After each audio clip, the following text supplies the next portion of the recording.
Hello everyone. I hope you have been exploring the fears that you have and, if any, that prevent you from your freedom, and also you have explored the various identities. So, what role does the body play and the language play in this? And they're all interrelated, and we have to start somewhere. It's like circular. So, the theory on trauma says that when we go through a negative experience of some kind, maybe in our childhood or maybe an accident or a serious illness and whatever, the body tries to either fight back or run away, and when it is not able to do that, it remains frozen. Now, human beings have an intelligence system. We are very intelligent, and we have a brain which is a very rational brain, which helps us to cope and move on. And but the disadvantage is that it leaves the stuck energy in the body, and then this energy shows up as illness, shows up as exhaustion, shows up as pain, and so on, right? And it keeps playing out. Right. So one of the thing is that I go through a bad experience and it stays in my body. I'm sometimes aware of it, sometimes I'm not aware of it, and then the anger and the sorrow on small triggers keeps showing up, or fall seriously ill, or I feel exhausted, and I don't know what to do about it.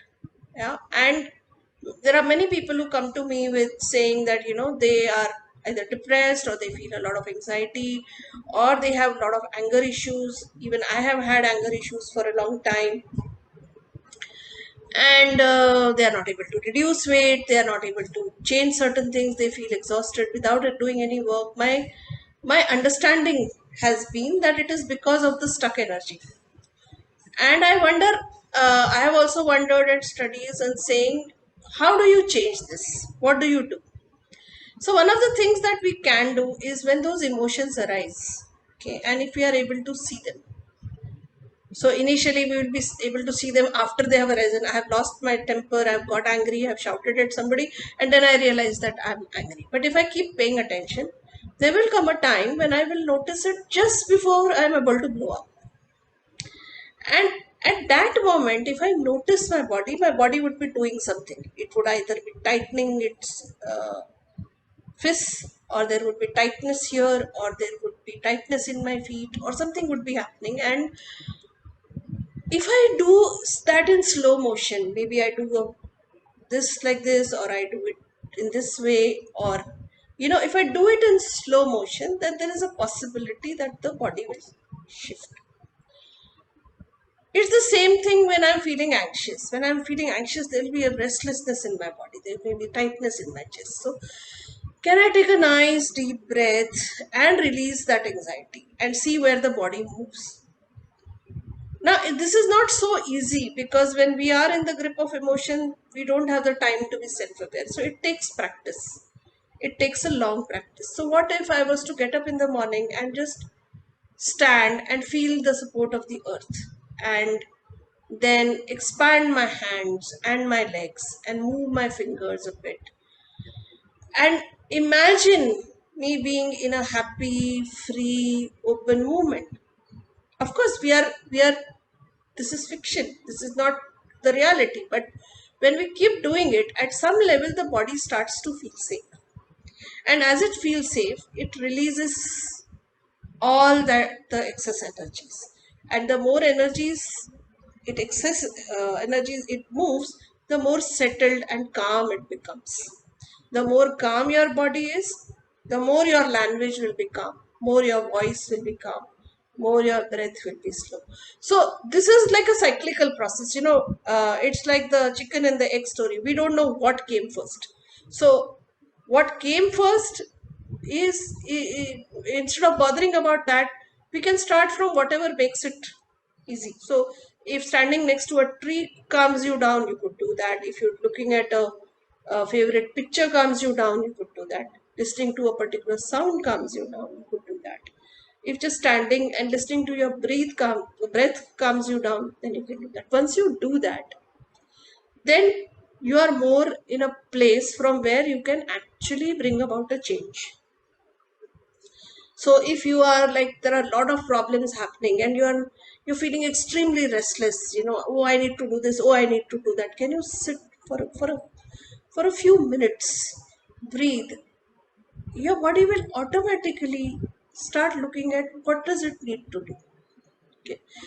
Another thing which is again cyclical is, what do you say? Right. Now there is a problem, or rather there is a paradox here. Okay, if I am feeling angry, I need to say that I'm angry. That will actually calm me down. But if I say I'm angry in an angry voice, then it will actually escalate. So, can I calm down and express before that escalation moment comes? And when I do that, then my next reaction will be modulated through that.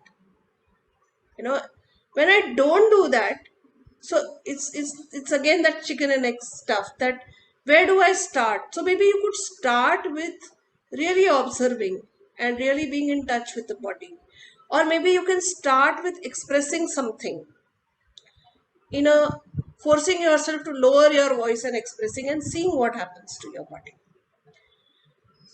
And then maybe some amount of freedom we can experience, but we cannot experience freedom if all the time you are saying, oh, I'm tied down by this, oh, I'm tied down by that. And when I say language, I don't mean just what we speak, but I also mean the thoughts that we think. I also mean the way we describe.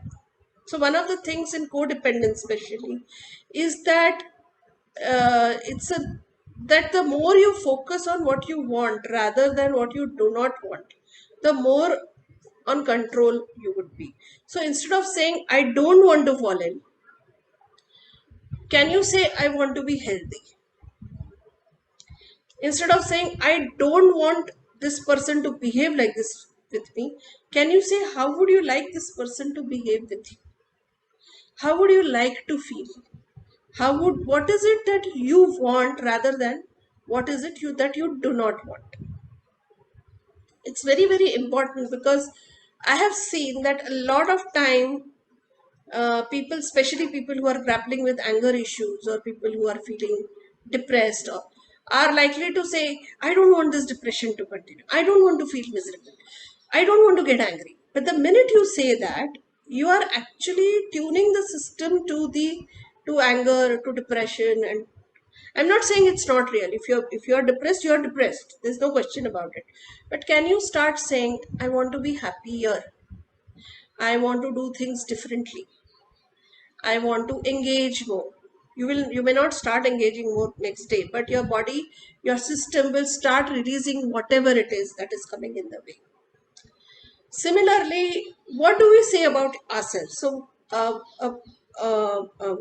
my mentor always says this to me, that if whatever I say is my truth, and most people are likely to believe what I say. So, if I say, oh, I'm really stupid, then people will say, okay, she knows herself better, she must be stupid. Yeah. Or if I say, I don't know how to do this. Okay, so I'm not talking about factual description. Like, I'm not saying that if I don't know how to drive, I'm not saying I should lie and say, no, no, I know how to drive. I don't know how to drive. That is true. But that is, I'm not putting a value judgment on it. I'm just describing a fact. Whereas if when I say value judgment, this will not happen. I will never be able to do this. I will never be able to drive. I will never be able to write. You know, then what am I saying about myself is also preparing my body to have that posture. So if I say, oh, I don't know how I will speak confidently in public, my body will become like this in public. And then even if I want to speak confidently, even if I know what I'm talking about, my body will not allow it. So can I look at what my impact of my language on my body and the impact of my body on my language, and start somewhere slowly making changes? What do we say to ourselves? So if somebody is not behaved appropriately with me, do I say to myself, okay, that person Either the person was not in a right mood, or this is the way the person is, and what would I like to do about it? Or do I say, oh, this person doesn't talk to me nicely, I'm such a bad person, or this person is not treating me with respect, or this person is not having affection for me. This is what I'm saying to myself. Or if I'm not able to achieve this, then this is not, I'm restricting my freedom. Can I start saying good things to myself? So what do I mean by it? So say I'm working on my anger issues. I don't want to lose my temper the way I keep losing it. So what do I say to myself? I don't say to myself that you're an angry person, this is a very bad thing, you shouldn't do this. If I say this to myself, you remember the judge identity. If I say this to myself, I'll keep repeating it. Instead, can I say, yes, I got angry again, I got angry again, and I would like to reduce, or I would like to be more peaceful next time. I would like to be peaceful next time. Can I say, yes, I became angry rather than I am an angry person? Can I start looking at what are the things that I'm saying to myself? How am I thinking when something happens to me? Can I start looking at those patterns? So, the more I look at my thoughts, the more I look at my feelings, the more I look at my beliefs, and more I look at my needs, I will know what makes my system perceive threat and therefore react in anger or in sadness or in anxiety. How do I move from fear to freedom? Is use the resources I have been given. I have been given a body. I have certain belief systems about it. I have certain identities that I have adopted. I speak in a certain way. Can I bring about small changes and exercise my freedom? The more I exercise my freedom, the more I'm going to feel it. The more I exercise and contain my emotions and feel them fully so that they leave my system, the more I'm going to experience freedom. Remember, dukkha is making the space smaller, and therefore, how do I expand this space so that I experience sukha and I experience freedom? Try these things. Do let me know how they were. Were they useful for you?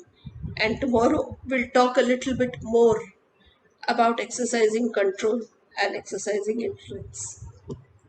Until then, have a good day.